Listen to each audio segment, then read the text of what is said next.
a comprehensive look at trends, fund profiles, and more in Exploring ETFs.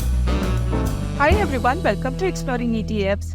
I'm Neena Mishra, and today we are talking about high quality stocks and ETFs. So you may recall that at the beginning of the year, the biggest asset managers, including BlackRock and State Street, they all recommended in their investing guides for 2023 that investors should favor high quality stocks and ETFs. And many experts on CNBC and Bloomberg, they still talk about investing in high quality stocks because of the economic uncertainty, and many were expecting a recession. Some are still expecting a recession. So these companies, the high quality companies with stable cash flows and durable balance sheets, they tend to outperform during periods of uncertainty. So that is why this high quality index from MSCI, this is up about 31% this year. It has done quite well. And there are many different definitions of high quality stocks. And in fact, you will see that the ETFs that we will highlight today, they also have different definitions. But in general, these high quality stocks have high profitability, stable earnings growth, and low debt, low financial leverage. And since Charlie Munger's passing, many have pointed out, you must have read many articles, how the mantra, the investing mantra that Buffett and Munger followed was to look for companies that are trading at wonderful companies which are trading at fair prices. And in fact, Buffett says that Munger was the one that convinced him that it is better to buy wonderful company at a fair price than a fair company at a wonderful price.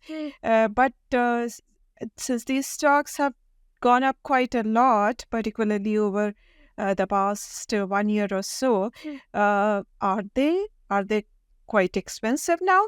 So I looked at the three ETFs, the three most popular high quality ETFs, and I noticed that even though they have different definitions of high quality, these stocks, these five stocks, Apple, Microsoft, Nvidia, Visa, MasterCard, these five are among the top 10 holdings in all three ETFs. So yes, these stocks have done quite well, but valuations, they do not look insane. Nvidia is up 227% year to date. It's trading at a forward PE multiple of 38.4, which is quite high compared to S&P 500's forward PE multiple of 20.55. But in fact, Nvidia's forward PE multiple has come down lately because analysts continue to raise their earnings estimates for the company. So all these companies, their valuations are rich, but they have done quite well, and it is difficult to say whether they have become too expensive, and that is why they may underperform the market. If they continue to grow at these rates, maybe they will continue to beat the market.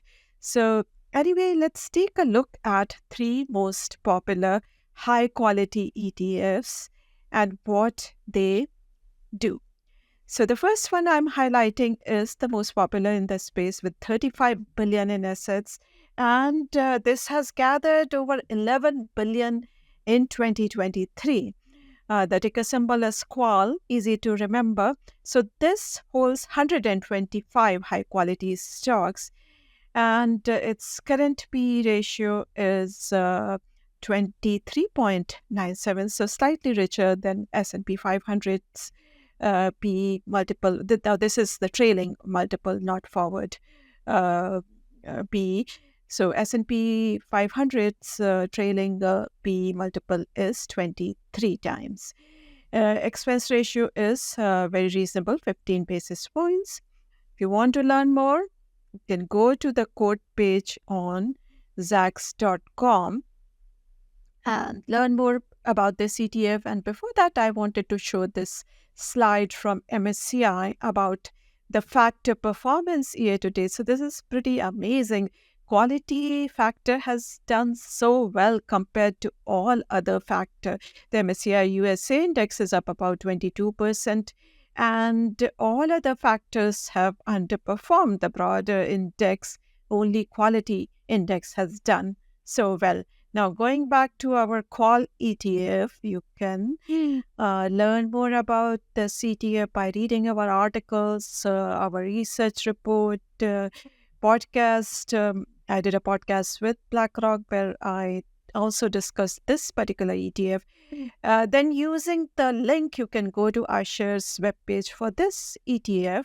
So this defines high quality stocks by high return to equity, stable year-over-year earnings growth, and low financial leverage.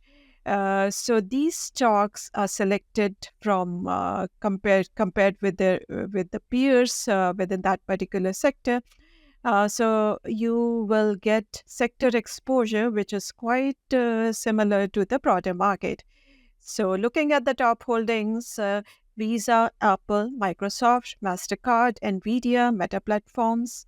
These are the top holdings in this ETF. And you will, as I mentioned, you will get sector exposure, which is quite similar to the broader market. Technology is the top sector, then financials, healthcare, consumer discretionary, and industrials. The second most popular in this space is by Invesco. The ticker symbol is SPHQ. So what this ETF does is that this selects 100 stocks from the S&P 500 index with the highest quality score. This is also quite popular with 6.5 billion in assets and same expense ratio. So let's go to the code page on Zacks.com.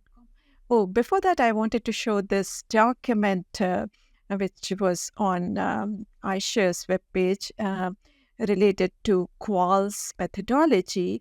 And I found it pretty interesting because this defines how they identify a company, how their screen identifies companies. That they included two examples of a notable inclusion, which is NVIDIA, and a notable exclusion, which was Chevron. And they explained that Chevron was not included because of its ROE metric and also because of the variability of earnings.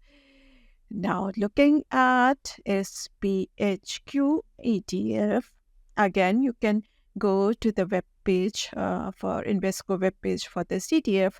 And as I mentioned, this selects 100 stocks based on three fundamental measures: return on equity, accrual ratio, and financial leverage ratio. This doesn't have the kind of sector constraints that iShares has. So iShares exposure would be similar to the broader market. In the case of this ETF, the sector exposure can differ because this basically selects those 100 stocks with the highest quality scores. So you will see here that information technology is the top sector, but energy also gets a lot of weight in this particular ETF, much higher than the S&P 500's exposure to energy. Now, looking at the top holdings, you will see pretty similar holdings, but different weights: NVIDIA, Microsoft, MasterCard, Google, Apple, Broadcom, Visa, ExxonMobil is also there. These are the top holdings in this ETF. Now, the third ETF that I'm highlighting is by JP Morgan. The ticker symbol is JQUA, JQUA. This is more diversified because it selects 256 stocks from the Russell 1000 index based on quality and profitability characteristics. And this also aims to match the Russell 1000 sector weights. So you will get an exposure in this ETF. The sector exposure would be similar to the broader market. This is the cheapest of the three and also smallest, but still quite popular with 2.9 billion in assets. Let's take a look at this ETF. So this is JP Morgan code page. Using the link, you can go to JP Morgan web page. So as I mentioned, it selects stocks based on quality and profitability characteristics. Looking at the portfolio, you will see that technology is still the highest sector, and then you get healthcare and financials. And so you will see that the sector exposure is similar to the broader market. Looking at the top holdings, Meta, Microsoft, Eli Lilly, Apple, Visa, these are the top holdings in this particular ETF. Now, on the next slide, I have the comparative performance of these ETFs versus the S&P 500 this year. So QUAL, the most popular product by iShares, is the best performer this year. It is up about 28% year to date. The other two have, in fact, slightly underperformed the S&P 500 index, but just a slight underperformance. So the S&P 500 index is up now up about 23% year to date, whereas these two are up close to 22%. Now, since these are high quality stocks and ETFs, we should look at the longer term performance. So I took a look at the 5-year performance as well. And you will see that all three have outperformed the S&P 500 index, but not by a lot. But all three have done better than the broader market, and the Invesco product is the best performer over that time period. In full disclosure, I own the QUAL ETF and the ETF investor portfolio that I manage. Thanks for watching. Make sure to check out zacks.com/promo for an interesting offer. Also, make sure to subscribe to our YouTube video channel so that you do not miss anything. And I'll see you next week.